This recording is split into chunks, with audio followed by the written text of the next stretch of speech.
අපේ දළදා හාමුදුරන් වසර 16කට පස්සේ බැහැදැකීමේ දුලබ අවස්ථාව උදා වෙලා තියෙනවා.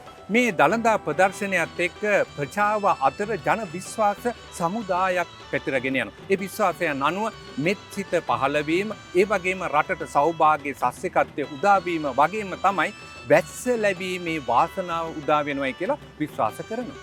දළදා වතුර කියන්නේ මොකක්ද? අපි කවුරුත් දන්න බ්‍රිතාන්‍ය අධිරාජ්‍යවාදියුගේ 1715 උඩරට ගිවිසුම. මේ ගිවිසුමේ පවා වැඩිම වගන්ති සංඛ්‍යාවක් තියෙන දළදා හාමුදුරුවෝ රැකවල් කිරීම, ආරක්ෂාව සැපීම සහ වතාවත් කිරීම. ඒවා අතාරින්න.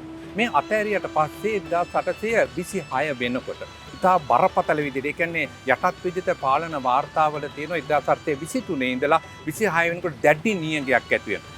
ලංකාවේ එවකට යටත් විජිත පාලකයා වෙච්ච බාන්ස් ආණ්ඩුකාරවරයා යටත් විජිත ලේකම්ට ලියනවා ආදායම් වාර්තා කඩා වැටෙනවා, දැඩි නියඟයකට ලක් වෙලා තියෙනවා. හේතු විමර්ශනය කරන්න කියනවා. ඊට පස්සේ හේතු විමර්ශනය කරනවා. හේතු විමර්ශනය කරනකොට ලංකාවේ අපේ යතිවරයාණන් වහන්සේලා හැමෝම පෙන්වා දෙනවා දළදා හාමුදුරන්ට සත්කාර කිරීම අත්හැරීම, පෙරහැර සම්ප්‍රදාය අත්හැරීම සහ දළදා ප්‍රදර්ශන පැවැත්වුවේ නැහැ කියලා. ඊට පස්සේ කරන්න දෙයක් නැතුව යනවුන්ට මේ ගැන වාර්තා තොරතුරු තියෙනවා. යටත් විජිත ලේකම්වරයාත් එක්ක ගනුදෙනු කරපු ලිපි අදටත් දැක බලා ගන්න පුළුවන්. එවකට යටත් විජිත ලේකම්වරයා දන්වා සිටිනවා ලංකාවේ බෞද්ධ ඇදහිල්ලට අනුව දළදා පිළිවෙත් ඉෂ්ට කරන්න කියලා. ඔන්න ඒ කාරණේ සිද්ධ වෙනවා. 1826 27 කියන වර්ෂ වෙනකොට මෙන්න නැවත ආරම්භ වෙනවා දළදා ප්‍රදර්ශනයක් පවත්වනවා. විතරක් නෙමෙයි දළදා පෙරහැරත් පවත්වනවා. ඒ ගැන ඓතිහාසික මූලාශ්‍ර සියල්ල වාර්තා වෙනවා. එතකොට මේ ප්‍රදේශයට විශාල වශයෙන් අර කළු වැහි වලාකුළු ඇවිල්ලා වැස්ස ලැබිලා තියෙන මිනිස්සු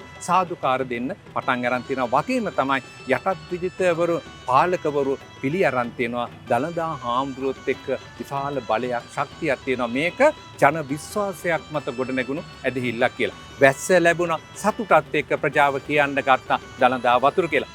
පසුගිය HNB ගවේෂණික මුද්‍රා වැඩසටහනකින් සෙන්කඩගල HNB උරුමය පිළිබඳවත් කතා කළානේ සේනා.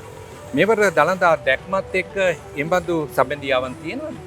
ඔව් දලපත මහත්මයා, මෙවර දළදා ප්‍රදර්ශනයට සමගාමීව මේ දන්ත ධාතුන් වහන්සේ වද පුදා ගන්නන බැතිමතුන් වෙනුවෙන් නොමිලේ වෛද්‍ය කඳවුරක් සංවිධානය කරලා තියෙනවා. මොනතරම් අපූර්ව දෙයක්. මෙවර HNB ගවේෂණික මුද්‍රාවේ අරමුණ සෙන්කඩගල දළදා උරුමය නව පරම්පරාවට සිහිපත් කිරීම.